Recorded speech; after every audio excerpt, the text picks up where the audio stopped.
Astagfirullah, inilah 5 ahli sedekah dilempar malaikat ke neraka. Ternyata ini penyebabnya. 5 ahli sedekah dilempar malaikat ke dalam neraka. Ternyata ini penyebabnya dan tanpa disadari.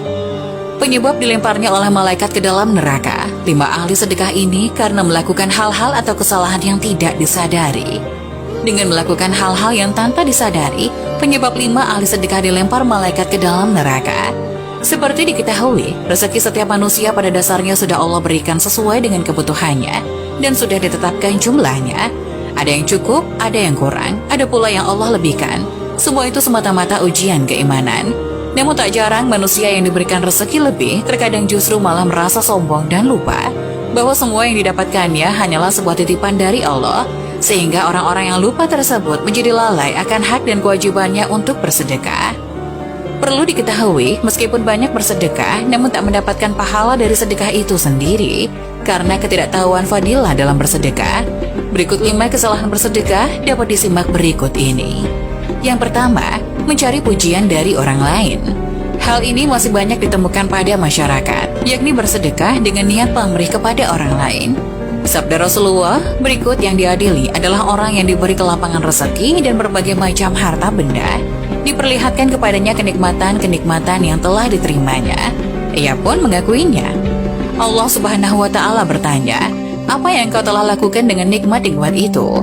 Dia menjawab, "Aku tidak pernah meninggalkan sedekah dan infak pada jalan yang engkau cintai. Aku melakukannya semata-mata karena engkau."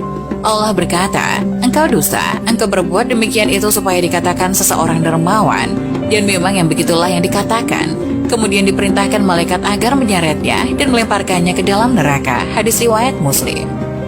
Dari hadis tersebut sudah jelas orang-orang yang bersedekah hanya untuk mendapat pujian, bukan mencari ridho Allah, maka akan diseret dan dilempar malaikat ke dalam neraka.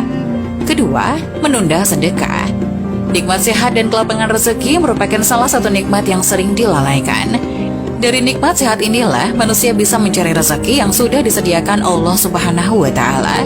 Ketika manusia sudah mendapatkan rezeki, terkadang menunda atau bahkan lalai untuk bersedekah. Disadari atau tidak, rezeki yang diperoleh adalah hak dari orang-orang yang kurang mampu yang harus diberikan sedekah. Jika menunda sedekah yang akan diberikan, maka Allah Subhanahu wa Ta'ala juga akan menunda rezeki yang akan diberikannya. Atau bahkan kita akan diperingatkan dengan dicabutnya nikmat sehat untuk sementara. Diriwayatkan seseorang bertanya kepada Rasulullah, "Sedekah apakah yang paling afdol?" Rasulullah menjawab, "Engkau sedekah ketika masih dalam keadaan sehat lagi kaya, sangat ingin menjadi kaya dan khawatir miskin. Jangan kau tunda hingga ruh sudah sampai di kerongkongan, baru berpesan untuk si fulan sekian dan untuk si fulan sekian, padahal harta itu sudah menjadi hak si fulan." Hadis riwayat Bukhari. Sangat dianjurkan bahwa untuk mengeluarkan sedekah di saat tubuh masih sehat dan kebutuhan sudah tercukupi.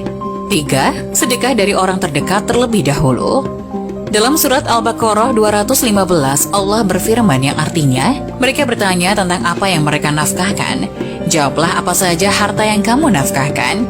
Hendaklah diberikan kepada ibu bapak, kaum kerabat, anak-anak yatim, orang-orang miskin, dan orang-orang yang sedang dalam perjalanan. Apa saja kebaikan yang kamu buat, maka sesungguhnya Allah Maha mengetahui. Dari keterangan ayat tadi, jelas bahwa tidak perlu jauh-jauh dan bingung untuk mencari siapa yang berhak untuk diberikan sedekah. Sedekah yang paling utama adalah kepada orang tua terlebih dahulu, lalu kemudian saudara atau kerabat, barulah selanjutnya bersedekah kepada anak yatim, orang miskin, dan orang yang sedang dalam perjalanan, dan seterusnya. Sedekah kepada orang tua, kerabat, insya Allah mendapat pahala berlipat, yakni pahala sedekah dan pahala silaturahmi. Keempat, perhitungan dalam bersedekah. Dalam bersedekah sebaiknya tidak berlebihan, namun juga tidak pelit atau kikir. Saat bersedekah tidak perlu dihitung-hitung, apalagi sampai meresahkan hati. Bersedekah sesuai dengan kemampuan, tidak dipaksakan harus bersedekah dengan jumlah banyak apabila belum mampu.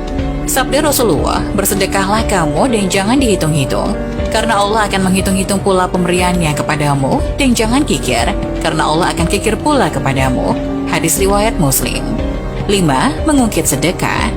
Salah satu keburukan orang yang bersedekah adalah mengungkit kembali kebaikan bersedekahnya, merasa berjasa atas pemberiannya yang dilakukan kepada orang lain. Jika suatu hari terjadi konflik dengan orang yang pernah diberikan sedekah, maka pemberi sedekah akan mulai mengungkit-ungkit kebaikannya.